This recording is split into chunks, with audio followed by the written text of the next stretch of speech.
Herkese merhaba. Pembe Düğme YouTube kanalına hoş geldiniz. Bugün sizlerle bu sevimli kedi suluğumuzu öreceğiz. Kullandığım malzemeler, ben kalın bir iplik olan Perrier X Large'ı tercih ettim. Siz herhangi bir kalınlıkta veya herhangi bir marka pamuklu iplik tercih edebilirsiniz. 10 milim kilitli gözümüz ve 2,5 milim yün tığı kullandım. İlk önce suluğumuzun gövdesinden başlıyoruz. Sihirli halka içerisine 6 adet sık iğne yapıyoruz.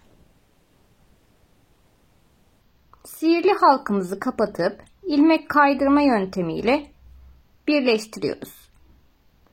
Ve birinci sıramızı tamamlamış olduk. İkinci sıramızda her ilmeğin içerisine çift sık iğne yapıyoruz. Ve bunu sıra sonuna kadar tekrar ediyoruz. Sıra sonunda 12 sık iğneye ulaşmış olacağız. Üçüncü sıramızda bir sık iğne örüp bir arttırma işlemi yapıyoruz. Ve bunu sıra sonuna kadar tekrar ediyoruz. Sıra sonunda 18 sık iğneye ulaşmış olacağız. Dördüncü sıramızda 2 sık iğne örüp bir arttırma işlemi yapıyoruz. Ve bunu sıra sonuna kadar tekrar ediyoruz. Sıra sonunda 24 sık iğneye ulaşmış olacağız.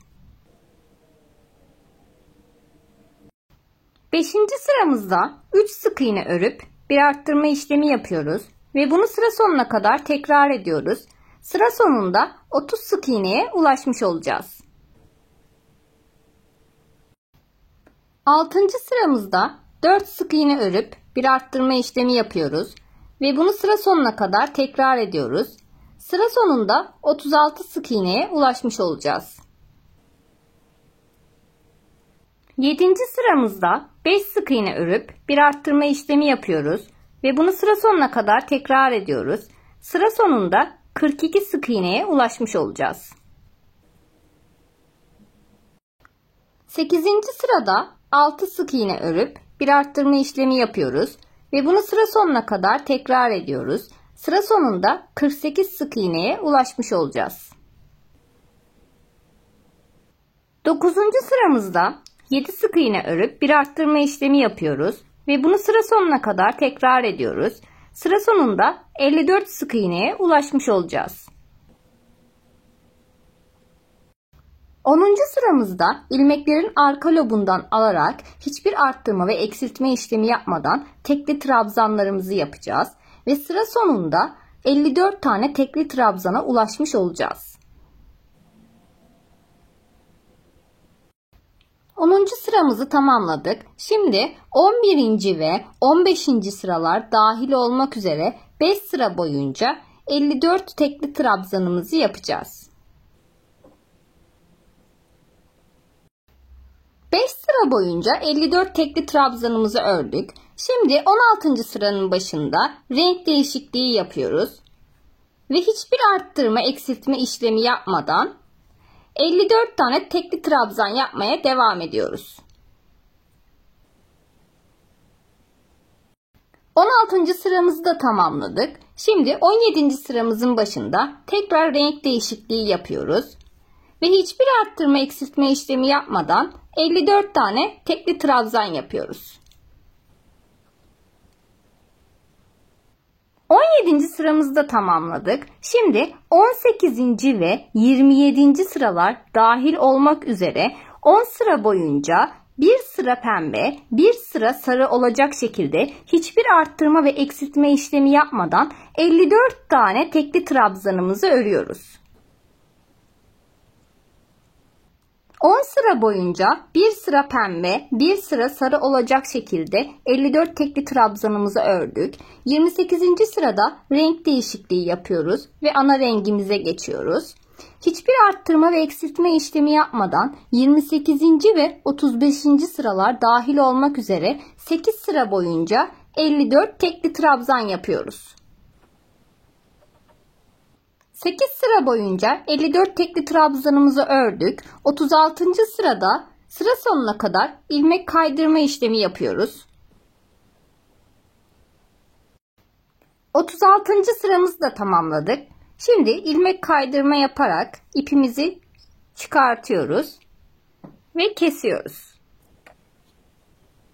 Gözlerimizi 23. ve 24. sıralar arasına 5 ilmek boşluk kalacak şekilde 10 milim kilitli göz yerleştiriyoruz ve arkalarını çakmak yardımıyla mühürlemeyi unutmuyoruz.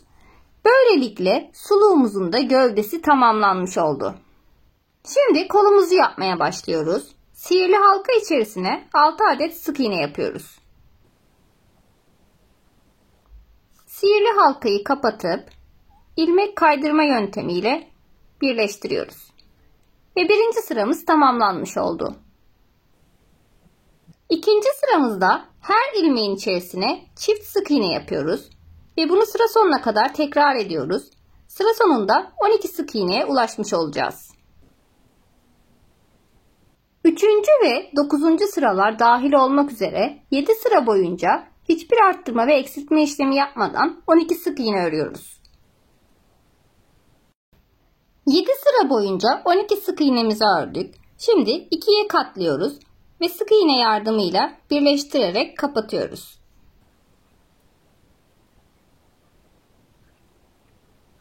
Dikiş için uzun bir ip bırakıp kesiyoruz. Ve kolumuz da tamamlanmış oldu. Aynı kolumuzdan bir adet daha örelim. Şimdi kulağımızı yapmaya başlıyoruz. Sihirli halka içerisine 6 adet sık iğne yapıyoruz.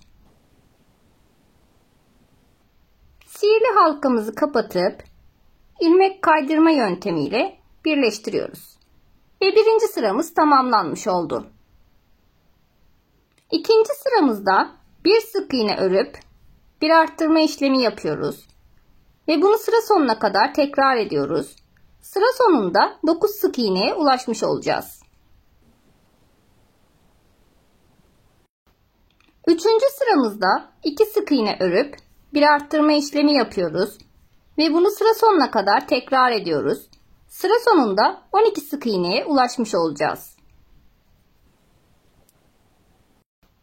Dördüncü sıramızda 3 sık iğne örüp bir arttırma işlemi yapıyoruz. Ve bunu sıra sonuna kadar tekrar ediyoruz. Sıra sonunda 15 sık iğneye ulaşmış olacağız. 5. ve 6. sıralar hiçbir arttırma ve eksiltme işlemi yapmadan 2 sıra boyunca 15 sık iğne örüyoruz.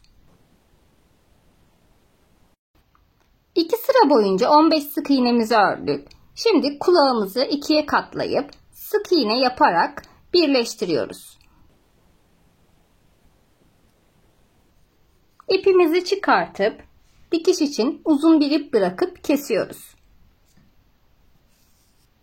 Ve kulağımız tamamlanmış oldu. Aynı kulağımızdan bir adet daha örelim. Şimdi ağzımızı yapmaya başlıyoruz. Sihirli halka içerisine 6 adet sık iğne yapıyoruz. Sihirli halkamızı kapatıp ilmek kaydırma yöntemiyle birleştiriyoruz. Ve birinci sıramız tamamlanmış oldu. İkinci sıramızda her ilmeğin içerisine çift sık iğne yapıyoruz. Ve bunu sıra sonuna kadar tekrar ediyoruz. Sıra sonunda 12 sık iğneye ulaşmış olacağız. Üçüncü sıramızda hiçbir arttırma ve eksiltme işlemi yapmadan 12 sık iğne örüyoruz. Üçüncü sıramızı da tamamladık. İlmek kaydırma yöntemiyle ipimizi çıkartıp dikiş için uzun bir ip bırakıp kesiyoruz. Ve ağzımız tamamlanmış oldu. Suluğumuzun kordonunu yapmaya başlayacağız. Ben oğlumun boyuna göre 64 santim olasıya kadar ördüm. Siz de kendi çocuklarınızın boyuna göre daha kısa veya daha uzun yapabilirsiniz. Şimdi suluğumuzun kordonunu yapmaya başlıyoruz. 2 adet zincir çekiyoruz. 2 adet zincirimizi çektik. İkincinin içerisine 2 adet sık iğne yapıyoruz. Ve örgümüzü ters çeviriyoruz. Görünen 2 ilmeğin arasından tığımızı geçirerek sık iğne yapıyoruz. Tekrar örgümüzü ters çeviriyoruz. Görünen 2 ilmeğin arasından tığımızı geçirerek bir sık iğne yapıyoruz. Tekrar örgümüzü ters çeviriyoruz. Görünen 2 ilmeğin arasından tığımızı geçirerek bir sık iğne yapıyoruz.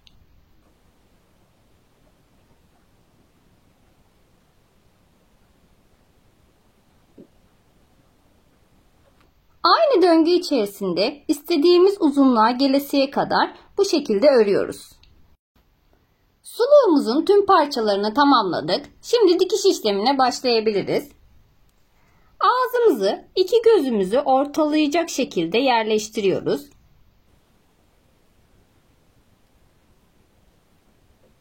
İğne yardımıyla bir ağzımızdan bir suluğumuzdan alarak dikmeye başlıyoruz. Ağzımızın dikişini tamamlamadan önce çok az miktarda boncuk silikon elyafla dolduruyoruz. Ağzımızın da dikişini tamamlamış olduk. Şimdi burnumuzun işlemesini yapacağız. İpimizi katlarına ayırıyoruz ve iki katını kullanıyoruz.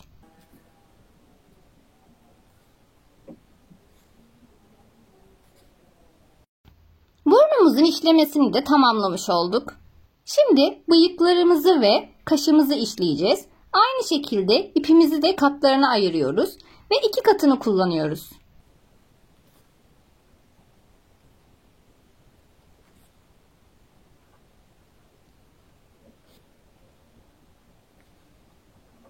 Kulağımızı da kaşımızın üstüne çapraz gelecek şekilde yerleştiriyoruz.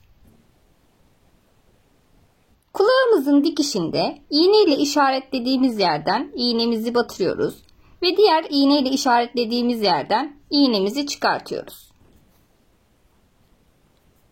Ve kulağımızın diğer ucundan iğnemizi geçiriyoruz.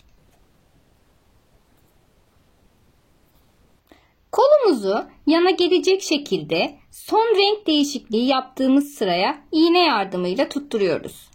İlk iğnelediğimiz yerden iğnemizi geçiriyoruz ve diğer iğnelediğimiz yerden iğnemizi çıkartıyoruz. Ve kolumuzun ucuna iğnemizi geçiriyoruz.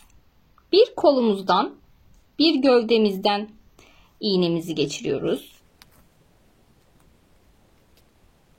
Kolumuzun da dikişini tamamlamış olduk. Şimdi suluğumuzun kordonunu dikeceğiz. Kılıfımızı ikiye katlıyoruz ve dikeceğimiz yerleri işaretliyoruz. Kordonumuzun ucunu işaretlediğimiz yerden dikmeye başlıyoruz. Aynı şekilde diğer ucumuzu da işaretlediğimiz yerden dikiyoruz. Tüm dikiş işlemlerini tamamladık ve kedi peti suluğumuz tamamlanmış oldu.